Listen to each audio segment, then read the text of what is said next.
Welcome back to part 3 of the Kombucha Quick Start Guide, where we're going to be covering 6 steps that will have you brewing better than store-bought kombucha, and that is a guarantee.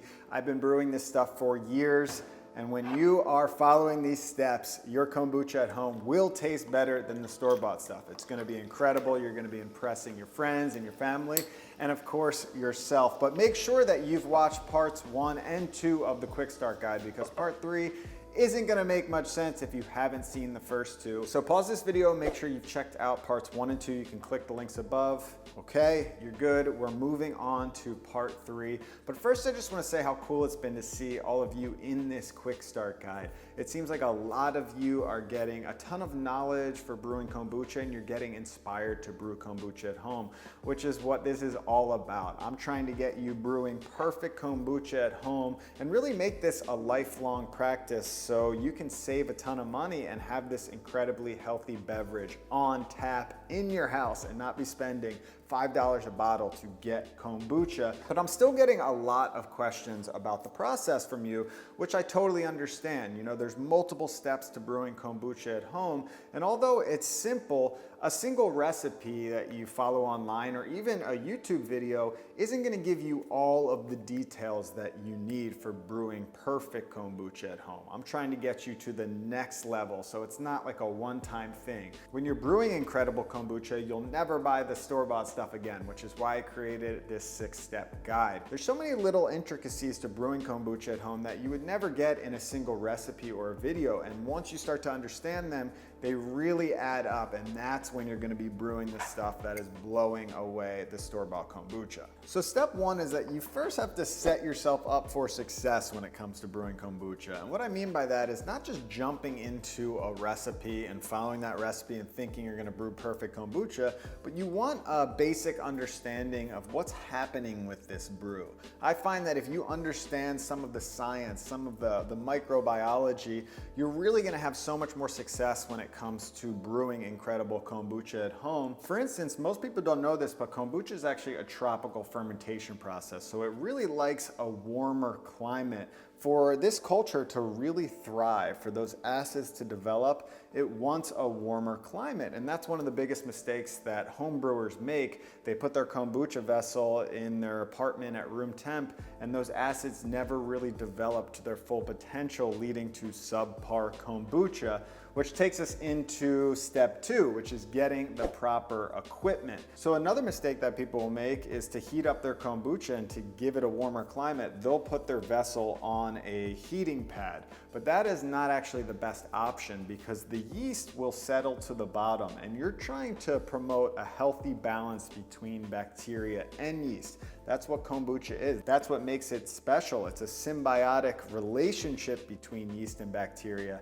And by heating the bottom of your kombucha, you're gonna be promoting more yeast growth. Whereas if we heat the sides of our kombucha with a heat wrap, then we're gonna be promoting a nice balance between the bacteria, between the yeast. Another common equipment mistake, which is very relevant right now, because I can see one flying around back there, is not covering your kombucha vessel properly. So you can see right here, I have a nice thick rubber band with a cloth, which is gonna keep everything out other than oxygen. We want oxygen coming into our brew because this is a 2-part fermentation process. It's both anaerobic and aerobic. But if we don't cover this vessel properly, well, this right here, this is a little fruit fly connector. You might have something different from where you're from. Actually, someone commented in the Quick Start Guide and said they have, I believe, sugar ants in Brazil. But when you're brewing kombucha, it's a sweetened tea, so you're opening up your environment for fruit flies or sugar ants or whatever you have,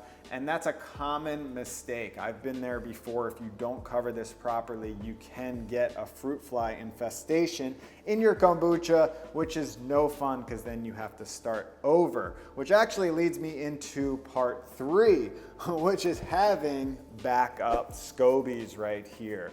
The SCOBY, mastering your SCOBY is so important when it comes to kombucha brewing. And having a SCOBY hotel, which is this thing, look how crazy this thing is, just multiple SCOBYs. Not only will you have backup SCOBYs for when something potentially goes wrong, like getting a fruit fly in your kombucha, but also by keeping a SCOBY hotel, you're creating an extremely powerful starter liquid right here. Just over time, those acids are building, and you want a really strong starter liquid for brewing the best possible kombucha. And over time, just like human beings, your SCOBY, it's gonna wear down. Brew after brew after brew, it's gonna start losing some energy. So having a SCOBY hotel like this right here, you can just pop a SCOBY out, you can pour in some of this strong starter liquid, and you're gonna be brewing incredible kombucha and you won't miss a beat. So having a SCOBY hotel is so valuable. So step 4 for making kombucha at home that's better than the store-bought stuff is really keeping an eye out and monitoring your fermentation process. So when you make this sweet tea and you add your SCOBY, your fermentation has commenced. And this is where a lot of people have issues because maybe they've never fermented kombucha before. They don't know what to look out for. They don't know what it should smell like. And it's so important to get in tune with these things to level up your kombucha senses. That's what's gonna make you the best home brewer possible. Over time, building those kombucha senses so you know what to smell, you know what to look for. So for instance, with this batch right here, we've got a beautiful clear SCOBY that's grown across the top. It's covered the entire vessel. This has been fermenting for about 7 or 8 days. And your SCOBY might not look like that the first time, and that's totally all right because this is a live process. Your culture might be getting used to the environment and it might not look so perfect, which is all right. Like you can see these SCOBYs right here. Look how thick those are, but they have been growing for a while. They've been getting used to the environment. What's most important is really the taste of your kombucha. That's what's most important. It's not necessarily how your SCOBY looks. That's gonna be changing every single time you brew, but it really comes down to the taste. How does it smell? Are you developing those flavorful acids? Is it a balanced brew? This is actually brewed with oolong tea. So for me, this is a little bit different than what I'm used to. The smell is actually different than brewing with your standard black tea. The taste is a little lighter, which I'm getting used to over time as I brew with more oolong tea and just experiment with different tea blends. And that brings us into step 5, which is my favorite part about making kombucha, which is experimentation. And that's the stuff you won't see in recipes or videos online, is really getting experimental with your brew. And that's what's gonna make you a lifelong kombucha brewer rather than just brewing it a few times with the standard recipe and then getting bored of it and moving on.